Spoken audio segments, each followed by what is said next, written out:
decision from our first speaker, which I will just say something from where he stopped, that it is not about showing up every day. It is all about growing up. I believe as we are showing up for this masterclass, we are also growing up. Thank you so much, Ambassador Azra. Now, he wants to welcome the next speaker into our midst. This is a mother. She is a mother, and she has mothered a lot of children in her role. She has played the role of a mother in various capacity. And here she is today again to teach us and to train us on how we can transform our relationship. The 5C on how to transform any relationship is no any other person but Dr. Ihort Achu. You are welcome, ma'am. Thank you. Introduce yourself briefly, like I said. Good morning. Good morning, ma'am. Good morning to everyone. Good morning, ma'am. To our Queen, Professor Dr. Queen Elizabeth Lucas Afololu. I want to thank you for giving me this opportunity. It means a lot to me. And then also thank you to everyone who is present. I happen to be one of those to have been picked. It's a privilege, and I don't take it for granted, to also share my opinion on the forthcoming book to be published by Y.Y.C.I. And I also appreciate attending this academy on the mindset of transforming relationships. I want to look at the 3 C's. I call it my own 3 C's. The book is on 5 C's, but what I'm going to talk on is on commitment, consistent, and competent. That's what I want to handle today. And I have tagged them the 3 pillars. The first pillar is commitment. What is commitment?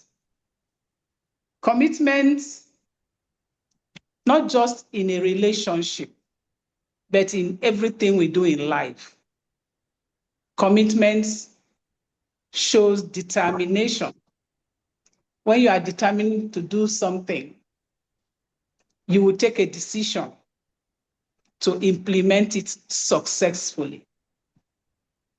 That is commitment. Once you get the buy-in of your own mental capability to execute an action, and you go about ensuring that it is implemented, that's a commitment.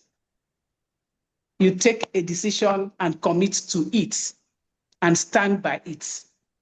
You don't take a decision in the morning and by afternoon you're changing your mind. That's not commitment.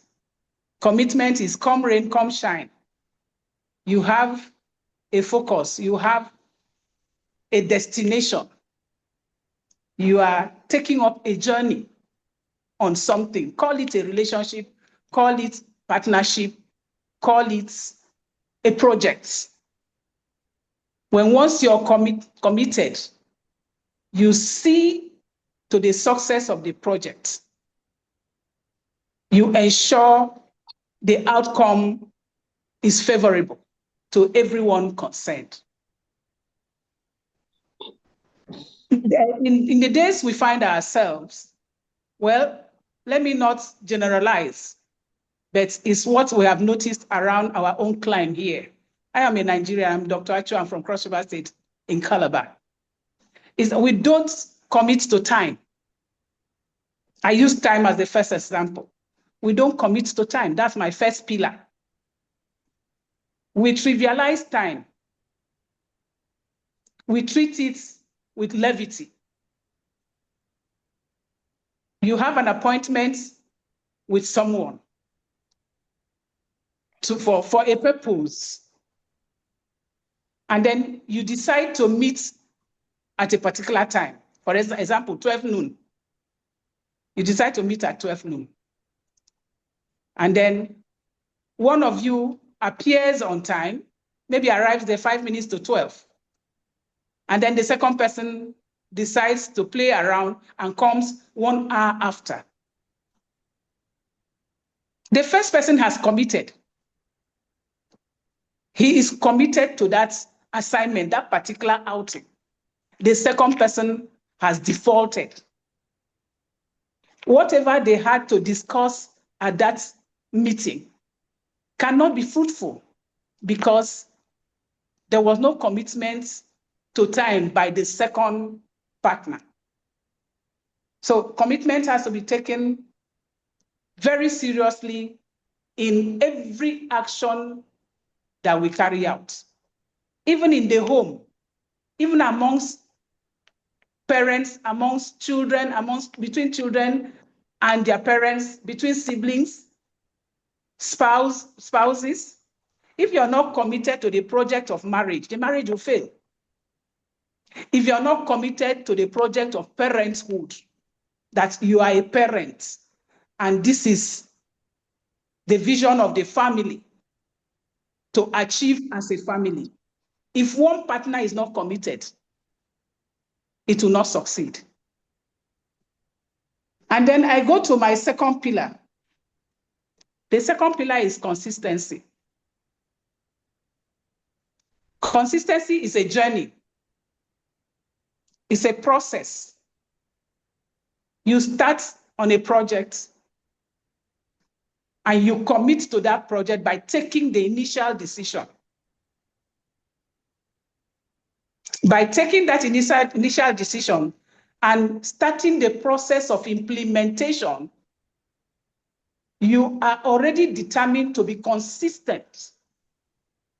Consistency in a matter, little drops of water, little steps will amount to a big ocean, will amount to a grand outing.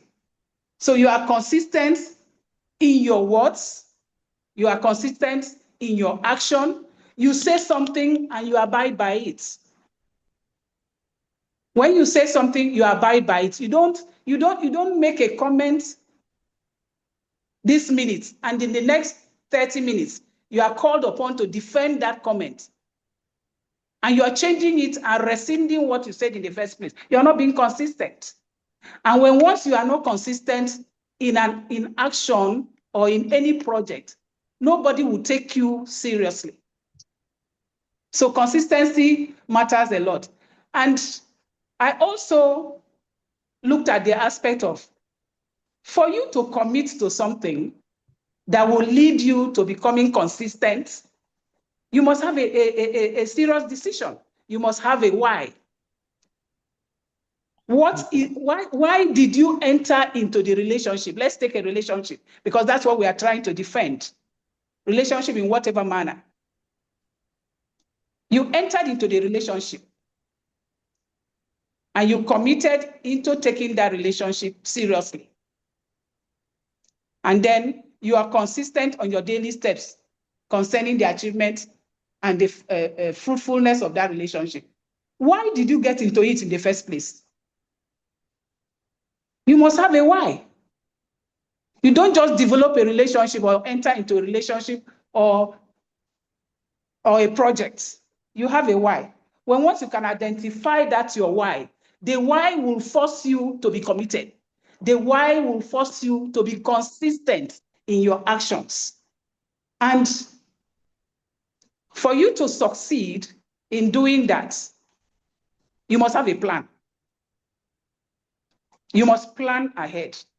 You don't commit or be consistent in a void, because it will create a gap. You must have a plan.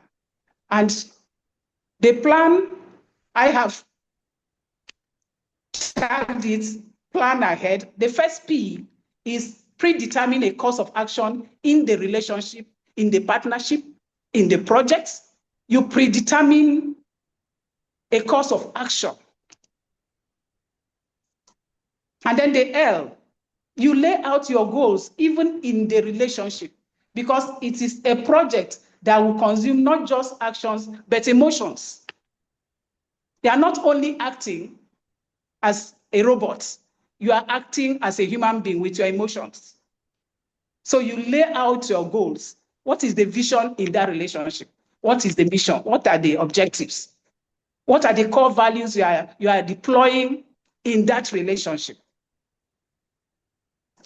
You lay that out, and then the A in plan, you adjust your priorities. Before you enter into the relationship, you were an individual.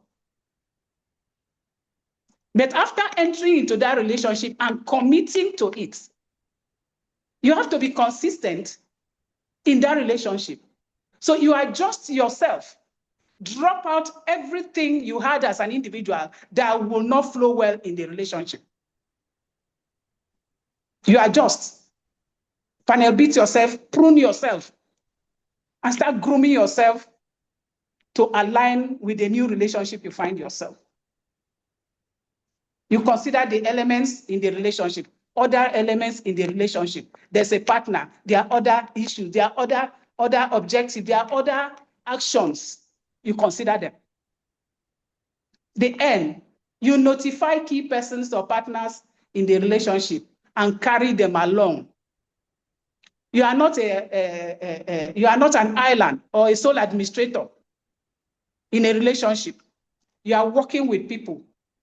Carry them along in whatever plans you have. Put the plans on the table. Let them see. Put the key actions on the table. Let them also take decisions with you.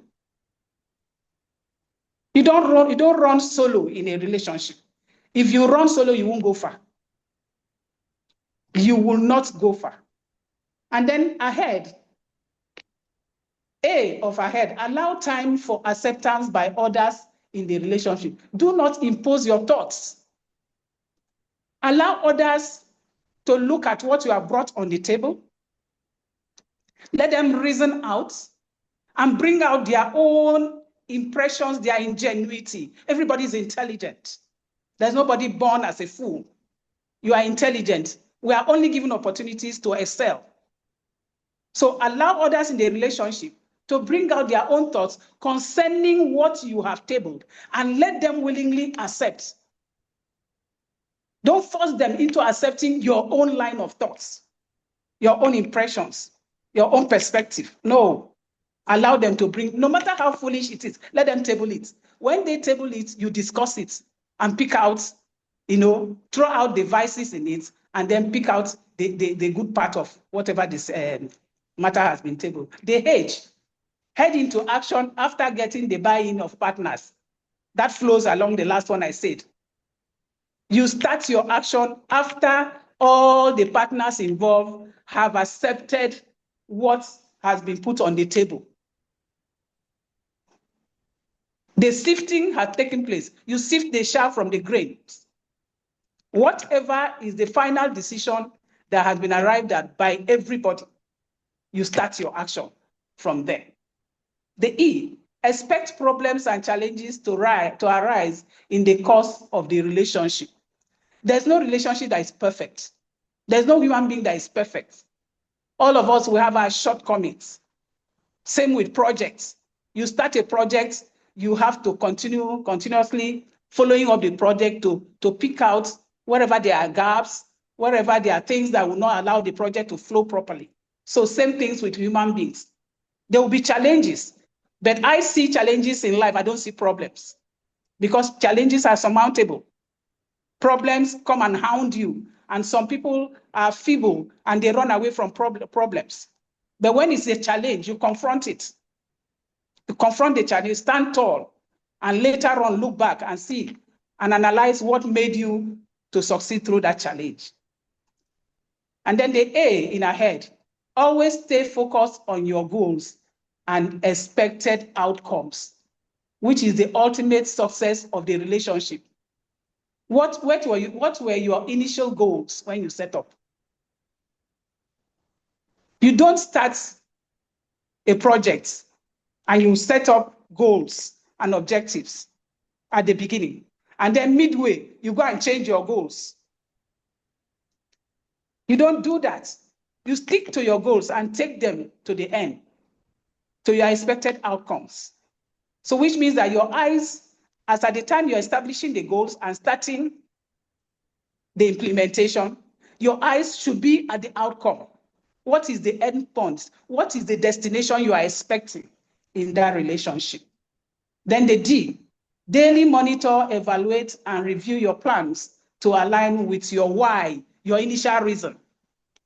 You daily monitor. You do your M&E, your monitoring and evaluation. Even in relationships, some persons might laugh at it to say, how can we do monitoring and evaluation in a relationship? Yes, in marriage, in friendship, in projects, you monitor, you look at it, you review. We are individuals, as I had said. We come into a project with our personal attributes, with our personal upbringing, with our personal impressions concerning life, our lifestyle. We come into it with our individual lifestyles, which might not augur with others. So you need to monitor to see where you are becoming excessive in the relationship, where you are becoming domineering, when you are becoming autocratic, when you are becoming the be-all, and adjust to the other person if the person does not like what is happening. When you adjust, you evaluate, you review gradually, and this monitoring and evaluation is not done by one person. Both partners must do the evaluation together and bring out the salient points, bring out the points they want to drop, bring out those that do not align with the reason for the initial setting up of the relationship. You bring them out and drop those that you do not want and pick up the ones that you can pursue and analyze that after the outcome if you have achieved. With the above scenario of the plan ahead, we have already captured commitment and we have captured consistency. Consistency in little steps that you take. You take little steps, little steps. You don't trivialize them. You don't look down on those little steps. Maybe you are a better person in the partnership. You are a proactive person. You are an extrovert and you act faster and better. That doesn't mean the other person is not intelligent, is not active, or will not end well in the relationship. These 5 fingers are not the same. Even in a classroom, you might find somebody who looks like a dullard, and then you find another person who is always answering questions and all that. But at the end of time, you might find out that the one who was an introvert might end up doing better in life than the other one. So when you are in a relationship, give your partners space, give them opportunity to excel. They might be slow, but they will arrive. And then the third pillar is competence in relationship. It flows from commitment to consistency and then to competence. You cannot be competent without taking actions. Competence is not stagnancy. You must be dynamic. You must be moving. You must be seen to be moving. Every day, you commit to waking up early at 8 o'clock, and then you have your plan for the day.